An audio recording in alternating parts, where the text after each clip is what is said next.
Hello बच्चों, welcome back to my YouTube channel educational points. स्वागत है आपका मेरे इस नए वीडियो में। आज हम लेके आए हैं आप लोगों के लिए क्लास 10th का जो आपका पोइट्री है, उस पोइट्री से एक सेंट्रल आइडिया जो कि आपका चैप्टर 1 का सेंट्रल आइडिया है, डस्ट ऑफ स्नो, यानी कि धूल के कण। ठीक है, तो यहाँ पर देखिए डस्ट ऑफ स्नो यानी कि धूल के कण जो है उसके बारे में आज की इस वीडियो में हम देखने वाले हैं। और सेंट्रल आइडिया आपके हर साल बोर्ड एग्जाम में पूछे जाते हैं और क्लास 10th का ये चैप्टर 1 का सेंट्रल आइडिया है जो पोइट्री से पूछे जाता है। और पोइट्री में आपको सेंट्रल आइडिया ही पूछे जाते हैं, ना कि उसके क्वेश्चन आंसर। ठीक है, तो ये जो आपका टॉपिक है सेंट्रल आइडिया का, उसको हम आज की इस वीडियो में देखेंगे बहुत ही आसान सी भाषा में, और इसको हम समझाएंगे कि इसमें क्या कह रहा है इस पूरी कहानी में। तो देखिए, सबसे पहले ये जानेंगे कि डस्ट ऑफ स्नो लिखा किसने है। तो डस्ट ऑफ स्नो जो है वो लिखा है आपका रॉबर्ट फ्रॉस्ट ने। ठीक है,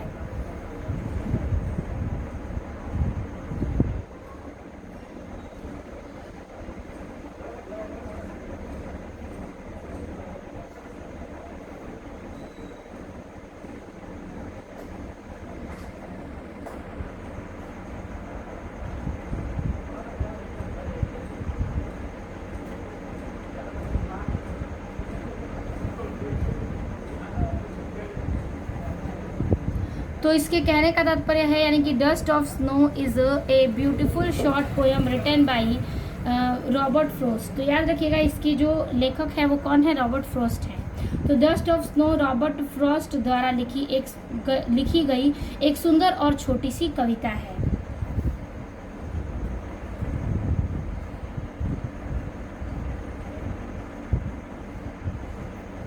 ठीक है, तो कह रहा है रॉबर्ट फ्रॉस्ट द्वारा लिखी गई एक सुंदर और छोटी सी कविता है। ठीक है, this poem impressed the significance of small thing that can change one mood.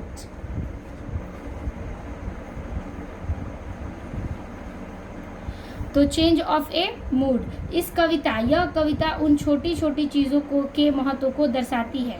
ठीक है, कौन कौन से महत्व को, तो छोटी छोटी चीज़ों के महत्व को दर्शाती है जो किसी के मूड यानी कि मनोदशा को बदल सकती है। ठीक है, ये एक छोटी छोटी चीज़ों को दर्शाती है जो किसी के मूड यानी मनोदशा को बदल सकती है। The poet has mentioned crow and hemlock tree in this poem. ठीक है, कह रहा है कवि ने इस कविता में कौवे और हेमलॉक यानी कि धतूरे, ठीक है, हेमलॉक मीन्स होता है धतूरा, याद रखिएगा। तो कौवे और धतूरे के पेड़ का उल्लेख किया है। क्या किया है, पेड़ का उल्लेख किया है, जिन्हें अपशगुन का प्रतीक माना जाता है।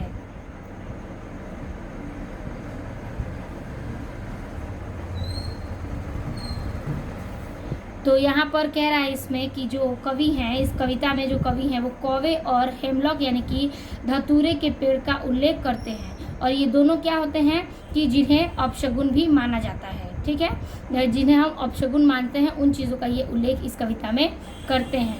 अब आगे देखिए, आगे हम लिखेंगे कि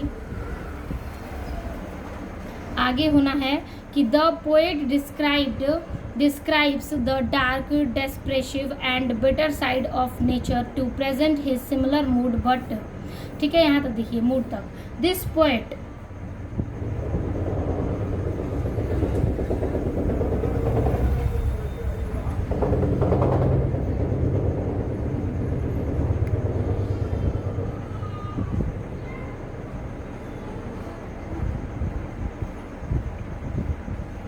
तो यहाँ पर कह रहा है कि जो मतलब इसका अर्थ है कि the poet describes the dark, यानी कि कवि अपने इसी तरह के मूड को दिखाने के लिए, ठीक है, अपने इसी तरह के मूड को दिखाने के लिए, ठीक है, दिखाने के लिए प्रकृति, ठीक है, यहाँ पर कह रहा है कि प्रकृति के अंधकारमय, ठीक है, अंधकार में the poet describe the dark, depressive and bitter side of nature, प्रकृति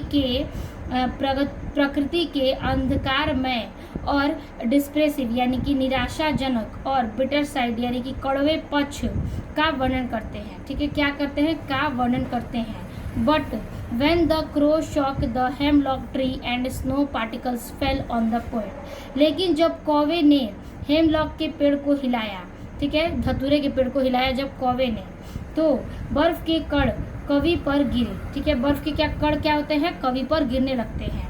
ठीक है, कवि पर गिरे। फिर उसके बाद हिज मूड चेंज सडनली, और उनका मूड अचानक से बदल जाता है। ठीक है, जब वो वहाँ से धतूरे का पेड़ हिलाता है कौवा, तो उसके बर्फ के जो कण है वो कवि के शरीर पर क्या होते हैं, गिर जाते हैं, और जो कवि हैं उनका मूड तुरंत ही बदल जाता है।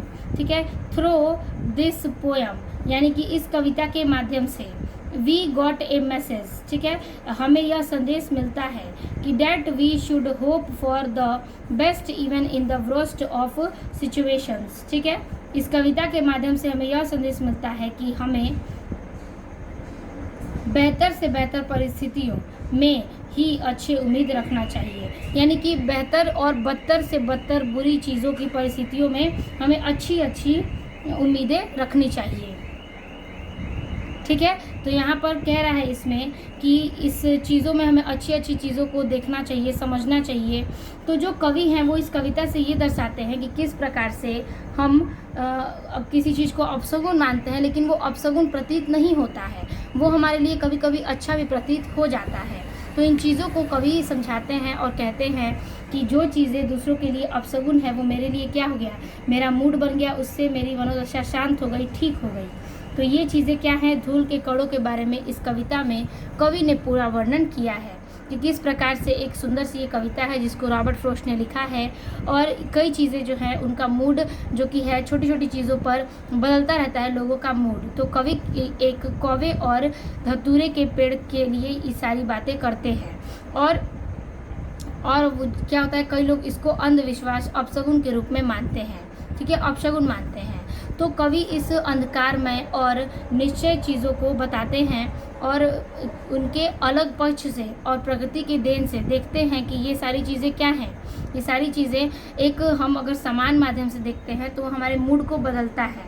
ठीक है, मूड को बदलता है। तो जो कौवा है वह हेमलॉक यानी धतूरे के पेड़ को हिलाता है, तो पेड़ से जो बर्फ़ का कण है वो कवि के शरीर पर गिरता है, और कवि के शरीर पर जब गिरता है तो वो क्या होता है कि अचानक से कवि का मूड बदल जाता है और वह अच्छा बेहतर महसूस करने लगता है। तो इस कविता से हमें यही सीख मिलता है कि कोई भी चीज़ अगर हम अपशगुन या अंधविश्वास मानते हैं तो वो अपशगुन या अंधविश्वास ही होता है, लेकिन अगर चीज़ों को हम पॉजिटिव लें, निगेटिव ना लें, तो वो चीज़ें हमारे लिए बहुत अच्छी और बेहतर बन सकती हैं। तो यही सारी चीज़ें इसमें समझाया गया है, व्यक्त किया गया है। ठीक है, तो इस प्रकार से हमने डस्ट ऑफ स्नो यानी कि धूल के कणों के बारे में सेंट्रल आइडिया को पढ़ा और समझा। तो आज की इस वीडियो में बस इतना ही, जो कि आज का सेंट्रल आइडिया है, मोस्ट इंपॉर्टेंट है, तो आप इसे नोट कर लीजिएगा। तो वीडियो अच्छा लगी हो तो लाइक कमेंट अपने दोस्तों को जरूर शेयर कीजिएगा। मिलते हैं आपसे नेक्स्ट वीडियो में नए टॉपिक के साथ, तब तक के लिए धन्यवाद।